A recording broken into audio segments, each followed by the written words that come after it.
On January 29th, 2045, after 126 days in deep space, the crew finally touched down on Arcadia Planitia, a vast plain on Mars.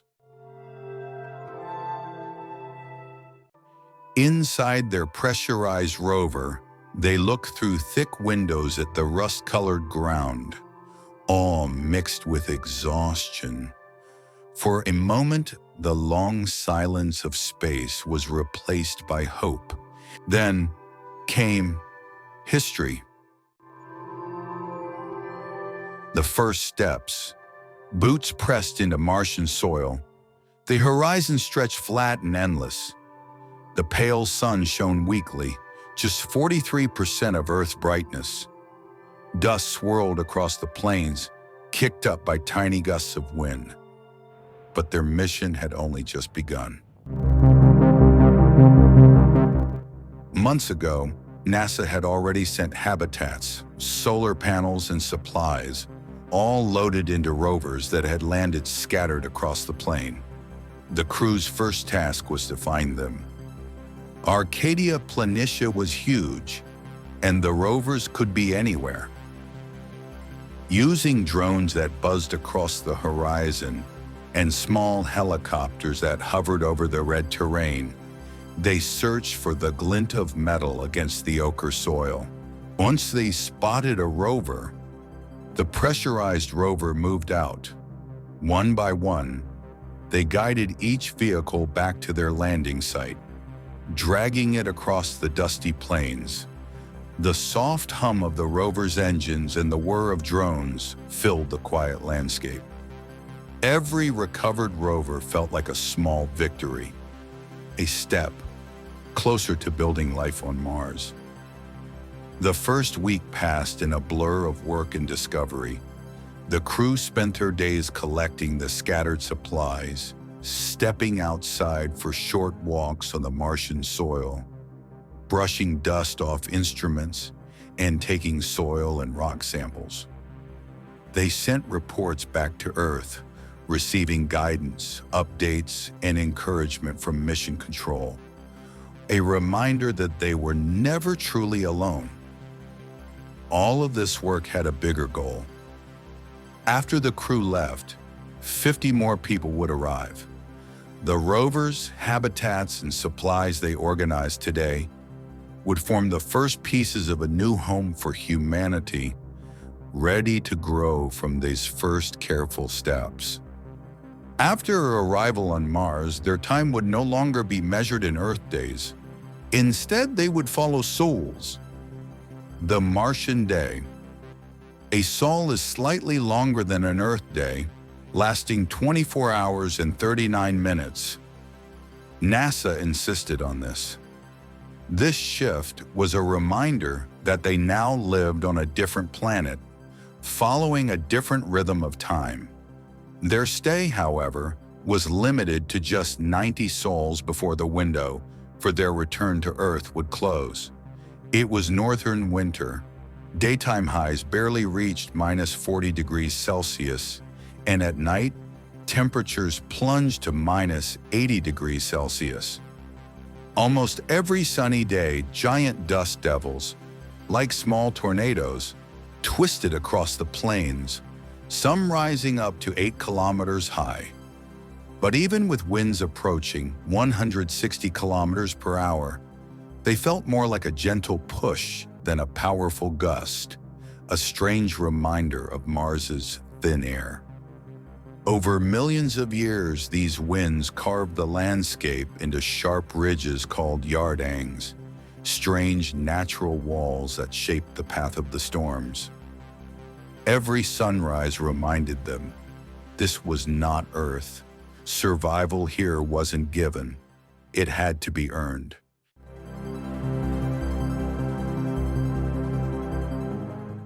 Their mission was clear: study Martian soil in detail, search for hidden water beneath the regolith, the loose, dusty layer of soil and rock covering Mars, send back constant reports to Earth, and most importantly, prepare the base for the next wave of 50 settlers who would arrive after they were gone.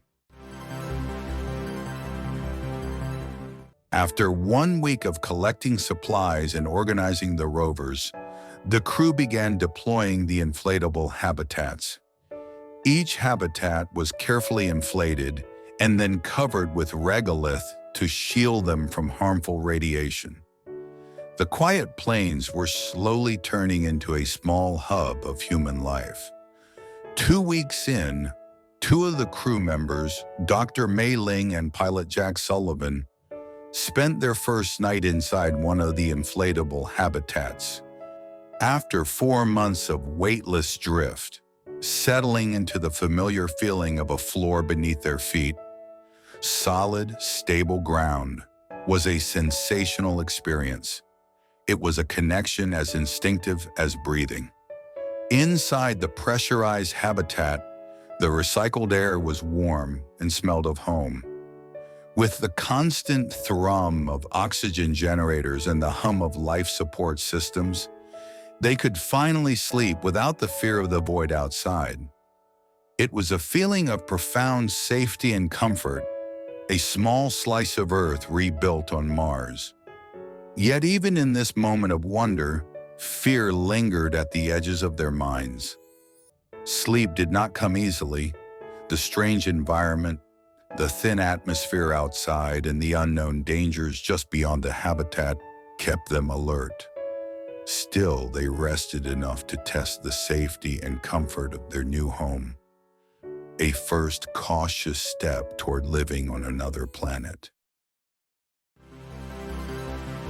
The pressurized rover became their daily companion. Each day, they drove several miles to collect soil samples, monitor radiation hotspots, and scout future locations for solar arrays and 3D printed structures. The crew drilled deep into the icy ground using pulsed lasers, carefully bringing up the first samples. But before anyone could drink it, the water had to be tested and purified. Martian soil contains perchlorates, toxic chemicals that can harm the human body if swallowed. Filtering them out was the first step, a reminder that nothing on Mars could be taken for granted. When the water was finally clean, the crew held their breaths. The very first drop of Martian water touched a human tongue. Relief flooded through them. It tasted of Earth, of survival, of hope. That single sip proved they could live here, even if only for a short time. But this was only the beginning. In the future, Martian settlers would not just drink this water. They would split it into oxygen for breathing and hydrogen for rocket fuel. This discovery wasn't just about quenching thirst. It was the first step toward making Mars truly habitable.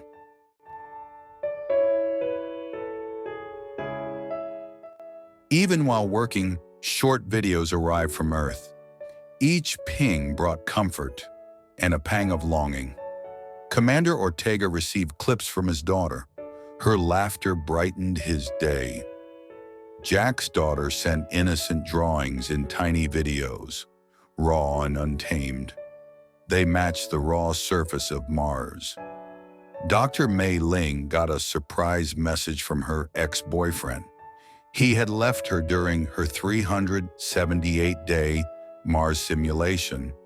There was remorse, longing, and praise for her adventure. She replied briefly, offering thanks, but no encouragement for more messages. Engineer Amina Yusuf smiled at messages from her family. Even millions of kilometers away, these snippets reminded them why they endured. But beneath the comfort, something else stirred. Small glitches began to show, flickers in drone feeds, sudden drops in habitat sensors, strange shifts in the dust outside. Mars seemed silent, but every anomaly carried the same message. This planet was watching.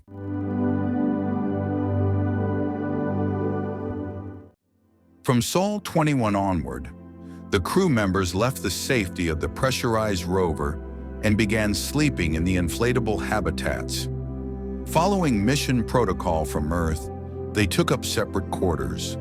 The experts back home had insisted on this as a core safety measure, a way to ensure that in the event of an unforeseen calamity, the entire crew wouldn't be in a single location. Once the basics were in place, the crew began testing ways to build for the future. A robotic 3D printer started layering Martian soil, mixed with special binders they had brought from Earth. At first, the walls crumbled like chalk, but after many tries, one dome finally stayed standing. It was proof Martian soil could become shelter. But another challenge was bigger: radiation. Unlike Earth, Mars has no strong magnetic shield to protect against cosmic rays. These invisible rays fall constantly, threatening their health. The solution was right under their boots. By piling thick layers of regolith on top of the habitats, the crew created a simple but powerful shield. The very dust that made Mars dangerous now became their protection. On Mars, soil isn't ready for farming. It's full of perchlorates. That's why the crew brought special machines from Earth, designed to clean and prepare the soil. These machines could wash the regolith with purified water, heat it to burn away toxins, or even use engineered bacteria to break down perchlorates into harmless salts. Only after the soil was treated and tested, the first seeds were planted.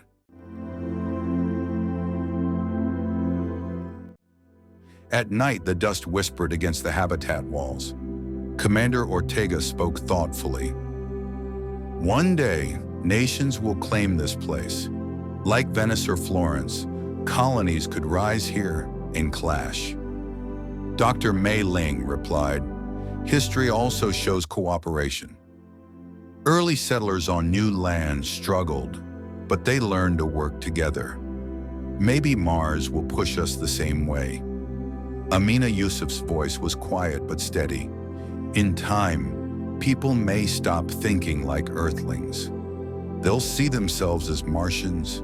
Survival will demand unity. Pilot Jack Sullivan just smiled. That's for the next generation. Our job is to give them a chance. The words lingered, then faded into silence. Only the hiss of air recyclers in the wind outside remained. By now, the outpost was more than just a place to survive.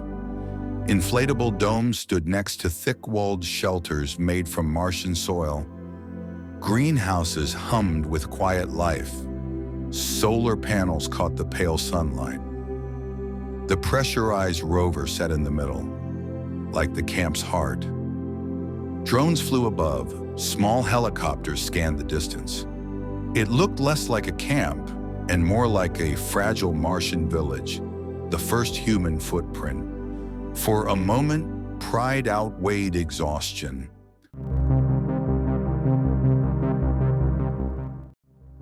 Months ago, NASA had deployed a dedicated planetary defense network, a series of interconnected satellites and telescopes that the crew deployed to track asteroids and other space objects. One day, this network flagged a new anomaly. The telemetry was alarming. A fast-moving object, roughly the size of a small car, was on an intersecting trajectory with their location. The data wasn't clear, but the impact probability was rising. It was enough to worry the crew. They quickly rehearsed emergency drills, sealed non-essential modules, and rushed into the pressurized rover. Its thick, shielded walls were designed to withstand micrometeorite impacts and could be their bunker on wheels. Moments later, the meteor struck. A boulder-sized rock slammed into the plains near the base, The ground shook, instruments toppled. One inflatable dome tore apart. Dust swallowed the camp. Inside the rover, the crew felt the shock. The cabin rattled but held strong. They stayed calm, sealed in safety. When it was over, they went back to work. Leaks were sealed, systems patched. No one was hurt, but the message was clear. Mars still ruled. When darkness fell, adrenaline gave way to silence. Around the rover's glow, conversation drifted to home, fears and the fragile line between survival and disaster. Sleep was shallow, dreams restless. Outside, the red horizon loomed, patient, indifferent. The meteor strike had shaken more than the equipment. It had shaken their sense of safety. For days, Mars had seemed almost gentle, as if it allowed them to stay. Now it felt different, hostile, cautious, almost offended by their presence. The crew couldn't escape the thought. Maybe Mars wasn't ready to welcome them. Perhaps it would take not 4 intruders, but hundreds, an entire village, maybe a city, or the planet could be bent toward humanity.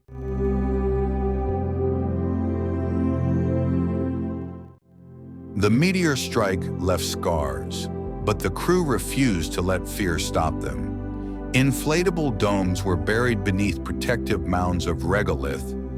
3D printed walls were strengthened.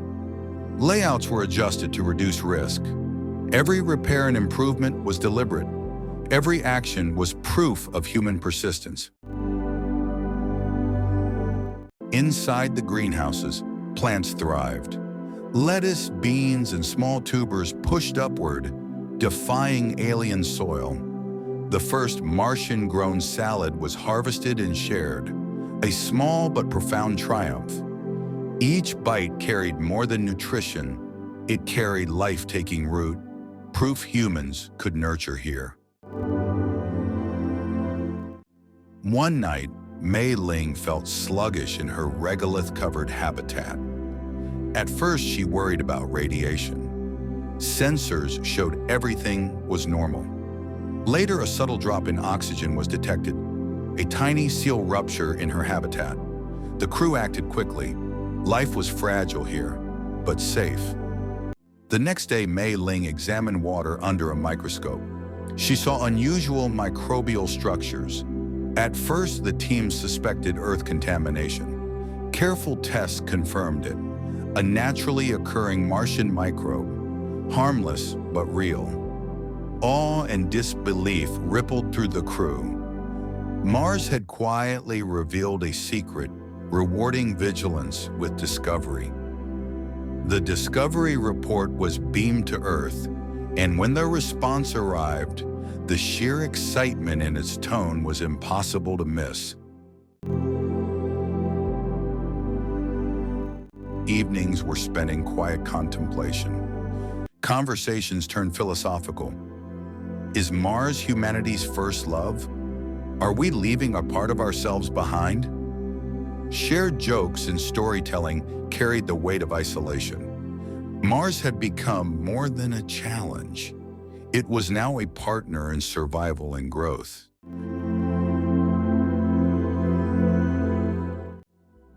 The camp was complete. Solar arrays stretched like black rivers, greenhouses glowed softly, and 3D-printed domes stood firm against the thin Martian wind. Drones hovered in quiet vigilance, while the helicopter traced wide arcs across the horizon, checking for last-minute hazards. Every system tested, every structure reinforced. They weren't just leaving behind equipment. They were leaving a legacy. As departure neared, tension ran deep. Mars had become their first love. Harsh, unyielding, yet strangely intimate. Pressing boots into alien soil, touching fragile green shoots, feeling grit through gloves. It stirred something no Earth day could ever match. and yet Earth pulled with equal force. Oceans, forests, the warmth of family. Their hearts split in two, one half anchored in this red world, the other reaching homeward across the void. They all understood one thing. The generations who would live permanently on Mars would see them as the first true Martians and would think of Earth as just another distant world. They circled the base one last time. Ortega walked its edges like a commander inspecting his fortress. May knelt and pressed her hands into the soil, leaving an imprint that would vanish with the next storm. Jack guided the rover across old tracks, reliving every mile. Amina checked each dome as if her touch could make them last forever. Drones filmed close details, while the heli captured sweeping views of the settlement. Practical records, but also goodbyes written in motion. Their final dinners were symbolic. Salad from Martian greenhouses, water drawn from the planet's frozen reserves, and small flavors of Earth carried in packets from home. Every bite was a reminder of months spent balancing danger and wonder. Even here in an alien world, the simple rituals of eating, talking, and remembering bound them together. On Sol 89, the Ascent vehicle stood ready.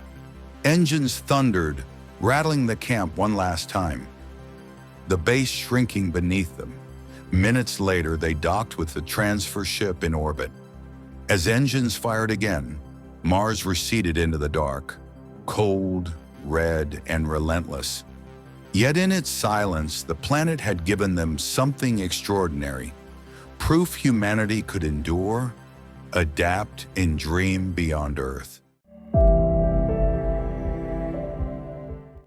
The journey home was nothing like the previous journey from Earth to Mars. Loneliness no longer gnawed at them. Evenings were filled with stories, reflections, and sudden bursts of laughter. Some said it was the thought of family waiting. Others believed it was pride, the knowledge they had been the first to walk here and build something lasting. Fear of disaster had finally lifted. Jack, ever the humorist, quipped that Earth would welcome them with parades and free pizza. The cabin erupted. Laughter that felt light, cosmic, full of hope. Brace yourselves for impact. We're losing power! Stabilize the main array. The next episode follows 50 brave souls on their way to Mars, facing deadly hazards, fragile alliances, and the ultimate test of survival on a hostile world.